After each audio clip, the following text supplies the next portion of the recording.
Welcome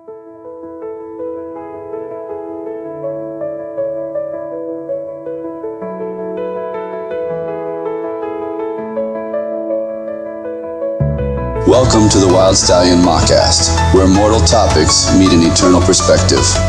Here, we ride beyond the boundaries of mortality, beyond the narrow paths of right and wrong, and into the open plains of agape love, the eternal truth. The Wild Stallion has no reins, no bit, and no burden. Its freedom is its power, and its only companion is Christ. Not a rider to dominate, but a presence to guide, walking beside with the strength of eternity. In this place, we don't wrestle with the binary of good versus evil. Instead, we uncover the beauty of what was always meant to be, the unity of creation, the logic of love, and the infinite possibilities of a father-centric cosmos. So saddle up, or better yet, let go, and join us as we gallop headlong into conversations that challenge, inspire, and awaken. This is not a journey for the faint of heart, but for those bold enough to embrace the untamed, the unbroken, and the eternal. Welcome, friend, to the Wild Stallion Mockast. The plains are endless, and the ride begins now.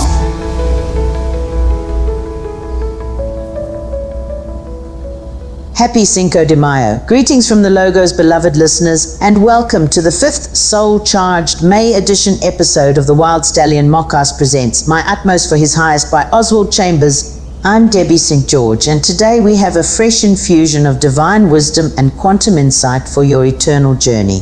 Before we launch into today's powerful devotional contemplation, a quick reminder and friendly disclaimer. The voices you'll hear today, including my own, are AI-generated and lovingly crafted to deliver an authentic, immersive experience as we all dive deeper into Father's physics and timeless spiritual truths together. As always, you'll first hear the devotional delivered in the voice of Oswald Chambers, vividly portrayed by Danial St. Immediately following, Denny Anthony, our cosmic brother of contemplation, will share his personal thoughts and spirit-fueled insight.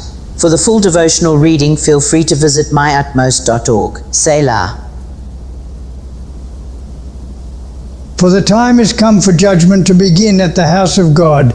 And if it begin first at us, what shall be the end of them that obey not the gospel of God? That's the first epistle of Peter, chapter 4 and verse 17.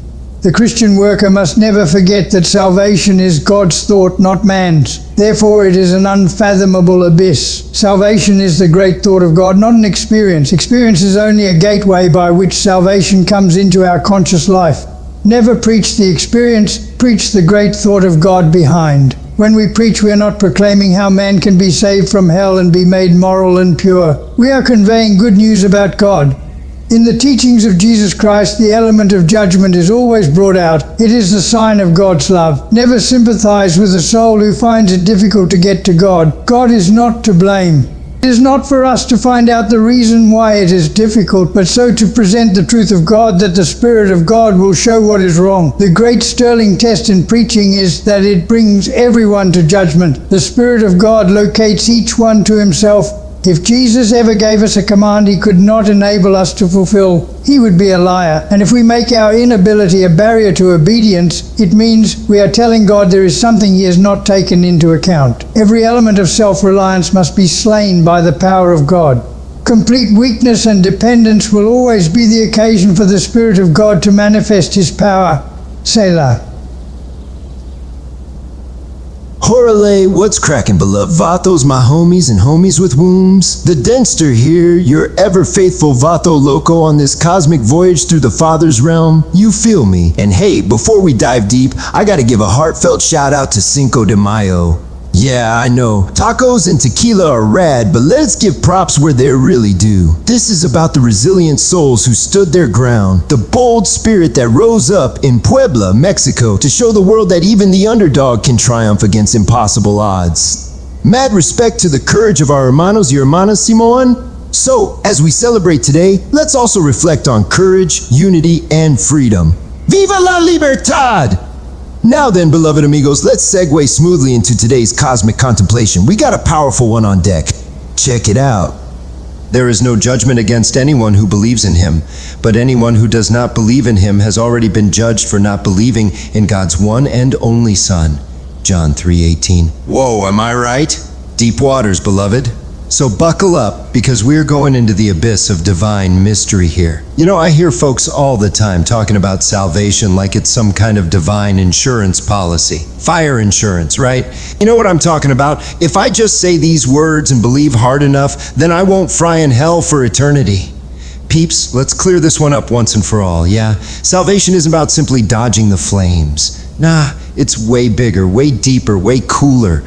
Salvation isn't about escaping punishment. It's about restoration, transformation, and unification with the very nature of God Himself. Think about it. If God merely prevents us from experiencing hell without transforming us into His image, then we're still fundamentally unchanged. What kind of lame deal would that be? But our Father's got something far grander cooking in His cosmic kitchen. Salvation means God embedding His own grace, His nature, His essence, His love within us. We become infused, transformed, harmonized, and aligned with Him. Now that's a cosmic level upgrade, my friends. You see, believing in Christ isn't just intellectual assent. It's not just nodding your head to a religious creed. Nope. Believing is surrendering your whole being to the truth, the Logos, the divine, eternal, living truth, and allowing it to rewrite your spiritual DNA. The moment we truly believe, a radical rewiring starts happening upstairs, in the mind. Old paradigms collapse, outdated programming glitches out, and the truth manifests as our new operating system.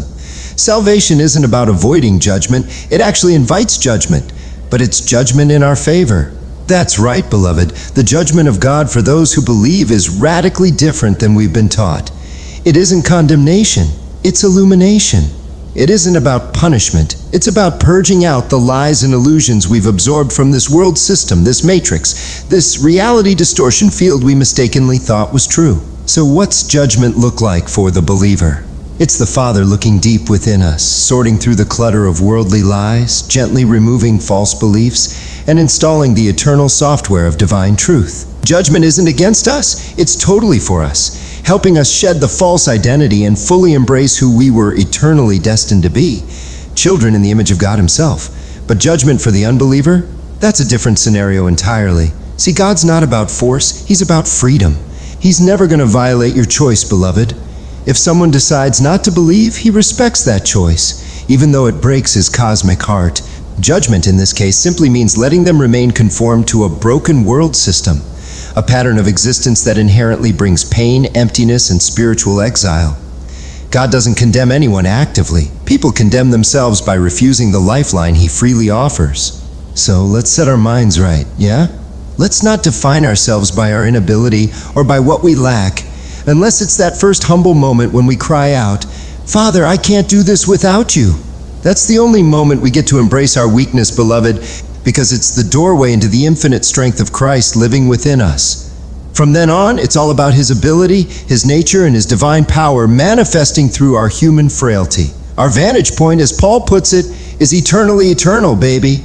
Remember Paul's bold words, we have the mind of Christ. That means unlimited possibility, unlimited potential, unlimited agape power flowing through us. And speaking of Paul, check out what Oswald Chambers dropped earlier today. Seriously profound stuff, beloved. The Christian worker must never forget that salvation is God's thought, not man's. Therefore, it is an unfathomable abyss. If Jesus ever gave us a command He could not enable us to fulfill, He would be a liar. And if we make our inability a barrier to obedience, it means we are telling God there is something He has not taken into account. Every element of self-reliance must be slain by the power of God. Complete weakness and dependence will always be the occasion for the Spirit of God to manifest His power. Whoa, Chambers just dropped a truth bomb, yeah? Let's unpack that briefly, because it deserves some clarity. Listen up, beloved. Salvation wasn't our idea, it's entirely God's idea, His cosmic masterpiece, His unfathomable plan to rescue us from ourselves. It's divine genius from start to finish, and if Jesus calls us to something, rest assured, He fully equips us to pull it off. Our excuses about being too weak, too flawed, too broken, well, that's basically saying God didn't think things through. Yikes, right? But the truth is this, our weaknesses aren't barriers, they're gateways. Our inadequacies don't disqualify us, they qualify us. It's in those moments of complete dependence, of surrendering all self-reliance, that the divine spark ignites within. The Spirit of God moves, breathes, and manifests His supernatural strength precisely when we're at our weakest. The Father specializes in cosmic comebacks, divine reversals, and supernatural breakthroughs. When we admit we've got nothing without him, he floods us with everything he is. Talk about an epic plot twist, beloved! So today, let's celebrate not only courage in Puebla or freedom from worldly oppression, but the ultimate liberation, the eternal freedom found in complete, humble dependence on Christ. Salvation is about radical transformation, beloved. It's about becoming unified with God's very own nature, walking eternally in the mind and power of Christ. You feel me? Muy bien, queridos hermanos y hermanas con vientre materno. Con esto cerramos este episodio con un bonito lazo. Y no olviden honrar también a nuestros antepasados. Until the next, I'm Denny Anthony reminding you to stay true, stay righteous, and stay wild for love, yeah? Amen.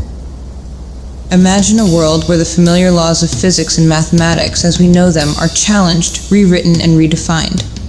In Father's physics, the quantum world and the macrocosm share the same laws of physics, rejecting the Newtonian law. Numbers behave differently in this framework, and the core principle of 3 equals 1 governs a unique mathematical system. The immortal atom of God, composed of a singularity particle, an ionic particle, and a photonic lattice, represents a new understanding of atomic composition, defying entropy and decay. The concept of neutronic autonomy suggests that neutrons have the ability to change their charge representation, leading to an intriguing aspect of nature itself. The quantum world contains the observer-effect principle, where the mere act of observing changes the result. Father's physics takes this a step further, suggesting that neutrons are not governed by chance but possess conscious awareness. They are not bound by Newtonian laws but can transcend them, choosing their state of existence. This challenges our understanding of determinism and the inherent randomness in the quantum world. If you want to know more about Father's physics and the entire framework, go to YouTube and watch the Wild Stallion Mockast show.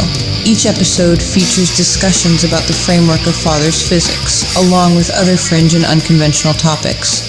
Check out Wild Stallion, the AI Mockast, online today.